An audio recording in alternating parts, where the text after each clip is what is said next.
अस्सलाम वालेकुम लोग जी, तुसीं देख रहे पंजाबी चैनल। तुहाडे सारिਆਂ ਦਾ ਲਾਈਕ ਕਮੈਂਟ ਤੇ ਚੈਨਲ ਨੂੰ ਸਬਸਕ੍ਰਾਈਬ ਕਰਨ ਦਾ ਬਹੁਤ ਸ਼ੁਕਰੀਆ। ਅਗਰ ਅਜੇ ਤੱਕ ਤੁਸੀਂ ਸਬਸਕ੍ਰਾਈਬ ਨਹੀਂ ਕੀਤਾ ਤਾਂ ਜ਼ਰੂਰ ਕਰੋ। ਲੋ ਜੀ, ਬੜੀ ਵੱਡੀ ਖਬਰ ਆਂਦੀ ਰੁਕ ਗਈ। ਹਾਂ, ਹੁਣ ਤੁਸੀਂ ਸਮਝ ਰਹੇ ਹੋਵੋਗੇ ਕਿ ਮੈਂ ਗੱਲ ਕਰ ਰਿਹਾ ਹਾਂ ਕਿ ਖਾਨ ਸਾਹਿਬ ਅੱਜ ਅਪੀਅਰ ਹੋਏ ਨੇ ਕੋਰਟ ਦੇ ਵਿੱਚ ਤੇ ਲਾਈਵ ਸਟ੍ਰੀਮਿੰਗ ਰੁਕ ਗਈ ਹੈ, ਜਿਹਦੀ ਵਜ੍ਹਾ ਤੋਂ ਖਾਨ ਸਾਹਿਬ ਦੀ ਤਸਵੀਰ ਸਾਡੇ ਤੱਕ ਪਹੁੰਚ ਨਹੀਂ ਸਕੀ। ਨਹੀਂ, ਮੈਂ ਇਹ ਗੱਲ ਨਹੀਂ ਕਰ ਰਿਹਾ, ਇਹ ਵੱਖਰਾ ਮਾਮਲਾ, ਇਹਦੇ ਤੇ ਆਨੇ ਆਉਣੀ। ਲੇਕਿਨ ਮੈਂ ਕਿਸੇ ਹੋਰ ਖੁਸ਼ਖਬਰੀ ਦੀ ਗੱਲ ਕਰ ਰਿਹਾ ਹਾਂ कि पाकिस्तान का बड़ा वड्डा बंदा, हाँ जी, बड़ा वड्डा डाकू कहना चाहिए। हाँ, तुहानूं पता है कित्थे हुंदा अजकल? हाँ जी, वारे सदर के लागे तक कित्थे हुंदा। हाँ जी, तो वो खबर आई कि वो बहुत जरा ना हालत बड़ी खराब है, चुक के लै गए दुबई। तो दुबई तो आई खबर कि टुर गया। हाँ, वो इन्नी खुशी हुई, यकीन करो। हाँ, दिल इन्ना बाग हो गया। मैं क्या वाह बोला सुनेगी साड़ी।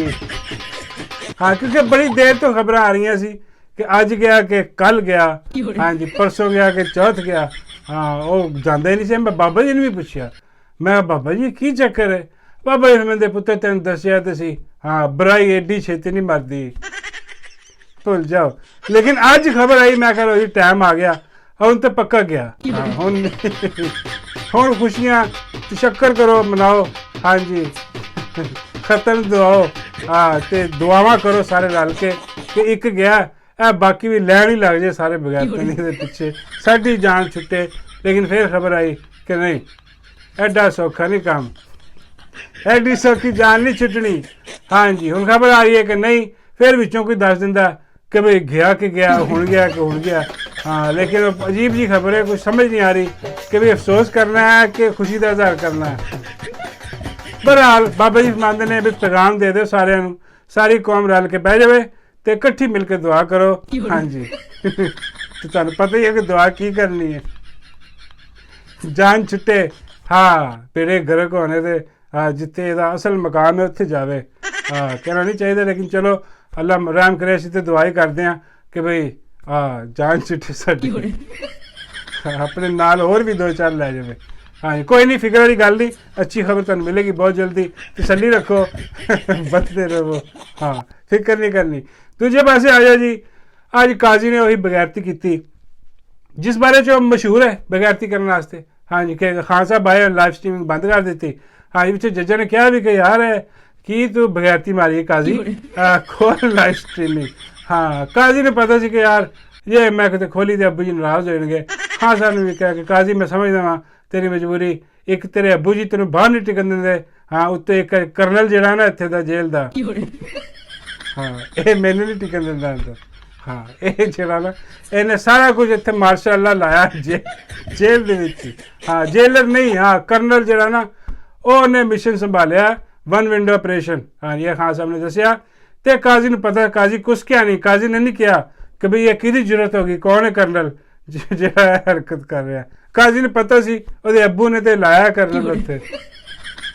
हाँ जी, तो वह फिर खान साहब ने फिर भी जरा ना विचों 5 मिनट कट के ना तो काजी दी ओ बजाइए ढोलकी। हाँ, काजी को बोल भी नहीं है। हाँ, इन दी एंड काजी समात खत्म करके चला गया। तो खान साहब ने सुनिया जी ब्लू कलर पाया, तो बड़ा हर पासे जरा ना लोग तस्वीर तो सुना लवा रहे ने ब्लू कलर के नाल पा के शर्टा शुटा। तो मैं भी पा के लवा ली, मैं यार चलो मुर्शद ने पाई है। हाँ, मैं बना लिया एक वीडियो उत्थे ऐसा जो उर्दू वाला चैनल है। हाँ, वो मैं ला दिता। तो बाकी तफसील की जरूरत नहीं, तुहानूं असल तफसील दस देवां कि मेन जो प्रॉब्लम अज जो कित्थे बनिया, की होया, अज बड़ी वड्डी कॉन्फ्रेंस हुई है मामू दी। हाँ जी, वो सब तो वड्डी खबर आ रही है खान साहब की खबर तो बाद कि हालांकि खबर तो वो पहले वाली सी सब तो वड्डी। हाँ, जी दुबई तो आ रही सी, जिदे गैप आ गया हुण। हाँ, समझ नहीं आ रही, चलो अल्लाह खैर करेगा, अल्लाह चंगियां करेगा इंशाअल्लाह। कोई नहीं, तसल्ली रखो। तो दूजी खबर जी बड़ी है ना, वो खान साहब की सी। तीसरी खबर तुम यह कह लो गया वे कि जी मामू मनीर ने अज बुलाई मीटिंग, बड़ी वड्डी मीटिंग सी। और बाबा जी मैंने पूछन लगे भी किहड़ी मीटिंग सी, की होया, तो मामू ने की एलामिया जारी किया उत्थे। मैं कहा बाबा जी बहुत वड्डी मीटिंग सी, सारी क्यादत रल बैठी है। रल के बाबा जी फरमांदे ने कि मुल्क कौम च अच्छा फैसला किया होना, कोई बड़े जबरदस्त फैसले किए होने ने इन्होंने। इन्होंने क्या होना कि बस बड़ी हो गई यार, हाँ हुण अवाम दे नाल जाके रल जाओ, अवाम दे दुख तकलीफ दे विच शामिल हो जाओ। मैं कहा बाबा जी उठ जाओ, तुसीं अजे भी सुते हो। ਹਾਂ ਪੁੱਛਣ ਤੁਸੀਂ ਮੇਰੇ ਕੰਡੇ ਹੋ ਤੇ ਤੁਸੀਂ ਆਪਣੀ ਦਿਲ ਦੇ ਪਟੋਲੇ ਜਿਹੜੇ ਨਾ ਉਹ ਫੋਲੇ ਨੇ ਕਿ ਉਹ ਆ ਕੇ ਤੁਹਾਡੇ ਨਾਲ ਰਲ ਜਾਣ, ਤੁਹਾਡੇ ਨਾਲ ਰਲ ਕੇ ਇਹਨਾਂ ਨੇ ਕੀ ਲੱਭਣਾ। ਹਾਂ ਤੁਸੀਂ DH ਦੇ ਪਲਾਟ ਦੇ ਸਕਦੇ ਉਹਨਾਂ ਨੂੰ, ਨਹੀਂ ਦੇ ਸਕਦੇ ਨਾ। ਹਾਂ ਬਾਹਰ ਦੀਆਂ ਹਿਸਾਬਤਾਬ ਜਿੰਨੇ ਵੀ ਨੇ, ਹਾਂ ਤੁਸੀਂ ਕਿੱਥੇ ਦੇ ਸਕਦੇ ਬਾਬਾ ਜੀ। ਤੁਸੀਂ ਕੰਮ ਕਰੋ, ਕੰਮ ਕਰਕੇ ਟੈਕਸ ਦਿਓ ਉਹਨਾਂ ਨੂੰ। ਹਾਂ ਇਹ ਉਹ ਜਿਹੜਾ ਸਿਸਟਮ ਹੈ। ਬਾਬੇ ਕਹਿੰਦੇ ਇਹ ਲਾਮੀ ਆਇਆ। ਮੈਂ ਕਿਹਾ ਬਸ ਮਿਲਦਾ ਜੁਲਦਾ ਹੀ ਇਹਦੇ ਨਾਲ। ਹਾਂ ਕਿ ਆਵਾਮ ਮੁਸ਼ੱਕਤ ਕੰਮ ਕਰੇ, ਹਾਂ ਟੈਕਸ ਦੇਵੇ, ਹਾਂ ਤੇ ਸਾਡੇ ਏਸੀ ਹੋਵੇ। ਹਾਂਜੀ ਬਾਬੇ ਫਰਮਾਉਂਦੇ ਨੇ ਯਾਰ ਤੁਸੀਂ ਸਿੱਧੀ ਤਰ੍ਹਾਂ ਦੱਸ ਕੀ ਲਾਮੀ ਆਇਆ। ਮੈਂ ਕਿਹਾ ਬਾਬਾ ਜੀ ਲਾਮੀ ਆਇਆ ਕਿ ਮਾਮੂ ਆ ਕੇ ਬੈਠੇ ਨੇ, ਜਿਵੇਂ ਮਾਮੂ ਆ ਕੇ ਬੈਠੇ ਨੇ ਸਾਰਿਆਂ ਦੇ ਵਿੱਚ, ਤੇ ਮਾਮੂ ਦੇ ਅੱਗੇ ਲਿਆ ਕੇ ਰੱਖਿਆ ਗਿਆ ਇੱਕ ਹਾਰਮੋਨੀਅਮ। ਬਾਬਾ ਜੀ ਕਹਿੰਦੇ ਵਜਾਉਣ ਵਾਲਾ। ਮੈਂ ਕਿਹਾ ਬਾਬਾ ਜੀ ਵਜਾਉਣ ਵਾਲਾ ਹੀ ਹੁੰਦਾ ਉਹ, ਹੋਰ ਕਿਹੜਾ ਹੰਡਾਉਣ ਵਾਲਾ ਹੁੰਦਾ। ਬਾਬਾ ਜੀ ਕਹਿੰਦੇ ਅੱਛਾ ਹਾਰਮੋਨੀਅਮ ਦਾ ਉੱਥੇ ਕੀ ਕੰਮ ਸੀ। ਮੈਂ ਕਿਹਾ ਬਿਆਨੀਆਂ ਵੀ ਤਾਂ ਸੁਣਾਉਣਾ ਨਾ ਉਹਨਾਂ ਨੇ। ਬਾਬਾ ਜੀ ਕਹਿੰਦੇ ਮੈਂ ਤਾਂ ਸਮਝਿਆ ਕੋਈ ਪੜ੍ਹ ਕੇ ਸੁਣਾਉਂਦੇ ਨੇ। ਮੈਂ ਕਿਹਾ ਬਾਬਾ ਜੀ ਪੜ੍ਹ ਕੇ ਸੁਣਾਇਆ। ਬਾਬਾ ਜੀ ਕਹਿੰਦੇ ਅੱਛਾ ਚਲੋ ਫਿਰ ਦੱਸ ਕੀ ਸੁਣਾਇਆ। ਮੈਂ ਕਿਹਾ ਬਾਬਾ ਜੀ ਉਹਨਾਂ ਨੇ ਕਿਹਾ ਕਿ 9 ਮਈ ਕੇ ਮਾਲਾ ਪੇ ਹਾਏ ਹਾਏ ਹਾਏ ਹਾਏ ਓਏ 9 ਮਈ ਕੀ ਮਾਲਾ ਪੇ ਸਿਮਰੂ ਮੈਂ ਪੀ ਕਾ ਨਾਮ। ਓ ਬੱਲੇ ਓ ਪੀ, ਹਾਏ ਹਾਏ ਹਾਏ ਪੀਰੇ ਮੁਗਾ ਦਾ ਨਾਮ। ਹਾਂਜੀ ਚੰਦਨਾਦਨ। ਹਾਏ ਹਾਏ ਹਾਏ ਬਾਬਾ ਜੀ ਕਹਿੰਦੇ ਇਹ ਲਾਮੀ ਹੈ। ਮੈਂ ਕਿਹਾ ਬਾਬਾ ਜੀ ਪੂਰਾ ਸੁਣੋ, ਲਾਮੀ ਹੈ ਹੀ ਹੈ, ਲੇਕਿਨ ਹਜੇ ਵੀ 9 ਮਈ ਦੀ ਮਾਲਾ ਉਹਨਾਂ ਨੇ ਪੂਰੀ ਗਾ ਕੇ ਸੁਣਾਈ। ਬਾਬਾ ਜੀ ਕਹਿੰਦੇ ਯਾਰ ਬਸ ਯਾਰ ਤੂੰ ਨਾ ਮੈਨੂੰ ਸੁਣਾ ਪੂਰੀ। ਮੈਂ ਕਿਹਾ ਨਹੀਂ ਬਾਬਾ ਜੀ ਉਹ ਤੁਹਾਨੂੰ ਪਤਾ ਕਿ ਉਹਨਾਂ ਦਾ ਇੱਕੋ ਬਿਆਨੀ ਹੈ, ਹਾਂ ਇੱਕੋ ਹੀ ਲਾਮੀ ਹੈ। ਜਿੱਦਾਂ ਵੀ ਮੀਟਿੰਗ ਹੁੰਦੀ ਹੈ ਇਹ 9 ਮਈ ਬਾਹਰ ਆਉਂਦਾ ਖਸਮਾਂ ਨੂੰ ਖਾਣਾ ਵਿੱਚ। ਇਹ ਨਹੀਂ ਛੱਡੋ, ਕਹਿੰਦੇ 9 ਮਈ 'ਚ ਜਿੰਨੇ ਵੀ ਲਫ਼ਜ਼ ਨੇ ਹਾਂ ਉਹਨਾਂ ਨੂੰ ਨਹੀਂ ਛੱਡਣਾ। ਬਾਬੇ ਕਹਿੰਦੇ ਪੜ੍ਹੇ ਤੇ ਹੋਏ ਨੇ ਉਹਨਾਂ ਨੇ, ਹੋਰ ਕਿੰਨੇ ਪੜ੍ਹਨਾ ਹੈ, ਹੋਰ ਕਿਹੜਾ ਸ਼ਾਮਿਲ ਹੈ ਇਹਦੇ ਵਿੱਚ।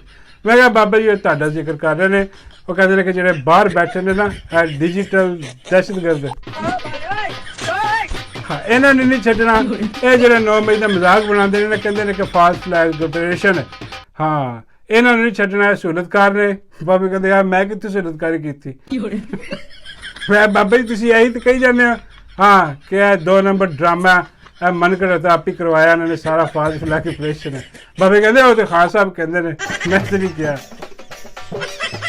ਹਾਂ ਲੇਕਿਨ ਬਾਬਾ ਜੀ ਕਹਿੰਦੇ ਯਾਰ ਗੱਲ ਹਕੀਕਤ ਹੈ ਫਾਲਸ ਫਲੈਗ। ਹਾਂ ਅੱਗੇ ਪਿੱਛੇ ਕੋਈ ਨਹੀਂ। ਮੈਂ ਕਿਹਾ ਬਾਬਾ ਜੀ ਬਸ ਇਹੀ ਬਿਆਨੀਆ ਸੀ ਜਿਹੜਾ ਉਹਨਾਂ ਨੇ ਦਿੱਤਾ।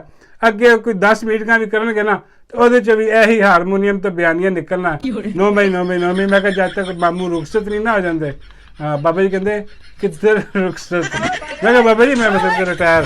ਹਾਂ ਬਸ ਕਹਿੰਦੇ ਅੱਛਾ। ਮੈਂ ਕਿਹਾ ਸ਼ਾਇਦ ਨਹੀਂ, ਮੈਂ ਕਿਹਾ ਰਿਟਾਇਰ ਜਦ ਤੱਕ ਰਿਟਾਇਰ ਨਹੀਂ ਹੁੰਦੇ 9 ਮਈ ਦਾ ਬਿਆਨੀ ਹੀ ਚੱਲੇਗਾ, ਫਿਕਰ ਵਾਲੀ ਕੋਈ ਗੱਲ ਨਹੀਂ। ਤੇ ਬਾਬਾ ਜੀ ਮੰਨਦੇ ਨੇ ਉਹ ਸੁਣਿਆ ਉਹ ਲਾਡੋ ਰਾਣੀ ਬੜੇ ਇਲਜ਼ਾਮ ਲਾਉਂਦੀ ਫਿਰਦੀ ਹੈ ਖਾਨ ਸਾਹਿਬ ਤੇ। ਮੈਂ ਕਿਹਾ ਜੀ ਬਾਬਾ ਜੀ ਉਹ ਕਹਿੰਦੀ ਹੈ ਕਿ ਖਾਨ ਸਾਹਿਬ ਜਿਹੜੇ ਨਾ ਉਹ ਇੰਤਹਾਈ ਬਦਤਮੀਜ਼ ਨੇ, ਉਹ ਖਾਨ ਸਾਹਿਬ ਜਿਹੜੇ ਨਾ ਬਿਲਕੁਲ ਲਿਹਾਜ਼ ਨਹੀਂ ਕਰਦੇ ਔਰ ਇੰਤਹਾਈ ਉਹ ਅਜੀਬੋ ਗਰੀਬ ਕਿਸਮ ਦੇ ਕੰਮ ਕਰਦੇ ਨੇ। ਬਾਬੇ ਕਹਿੰਦੇ ਅਜੀਬੋ ਗਰੀਬ ਕੰਮ ਕੀ। ਮੈਂ ਕਿਹਾ ਬਾਬਾ ਜੀ ਉਹ ਕਹਿੰਦੀ ਮੈਂ ਇੱਕ ਵਾਰੀ ਗਈ ਸੀ, ਹਾਂ ਗਲਤੀ ਨਾਲ ਮੈਂ ਖਾਨ ਸਾਹਿਬ ਦੇ ਘਰ ਵੜ ਗਈ, ਫਿਰ ਉਹਦੇ ਬਾਅਦ ਗਲਤੀ ਨਾਲ ਮੈਂ ਖਾਨ ਸਾਹਿਬ ਦੇ ਕਮਰੇ 'ਚ ਵੜ ਗਈ। ਖਾਨ ਸਾਹਿਬ ਅੱਗੇ ਸੁੱਤੇ ਸਨ। ਹਾਂਜੀ ਜਿਵੇਂ ਦਰਵਾਜ਼ੇ 'ਤੇ ਮੈਂ ਕਮਰੇ 'ਚ ਉਹਨਾਂ ਦੀ ਇੰਟਰ ਹੋਈ ਹੈ ਤੇ ਖਾਨ ਸਾਹਿਬ ਨੇ ਮੈਨੂੰ ਦੇਖਿਆ ਵੀ ਨਹੀਂ ਤੇ ਕਹਿਣ ਲੱਗੇ ਕਿ ਅੰਦਰ ਆਂਦੇ ਕੂਲਰ ਚਲਾ ਕੇ ਤੇ ਦਰਵਾਜ਼ੇ ਦੀ ਕੁੰਡੀ ਲਾ ਦੇਂ। ਬਹੁਤ ਖਰਾਬ ਨੇ ਖਾਨ। ਮੈਂ ਪੁੱਛਿਆ ਮੈਂ ਕਿਹਾ ਬੀਬੀ ਫਿਰ ਤੂੰ ਲਾਈ ਕੁੰਡੀ? ਕਹਿੰਦੀ ਮੈਂ ਕੀ ਕਰਦੀ, ਕੁੰਡੀ ਲਾ ਦਿੱਤੀ, ਕੂਲਰ ਵੀ ਚਲਾ ਦਿੱਤਾ, ਲੱਗੀ ਸਮਝ।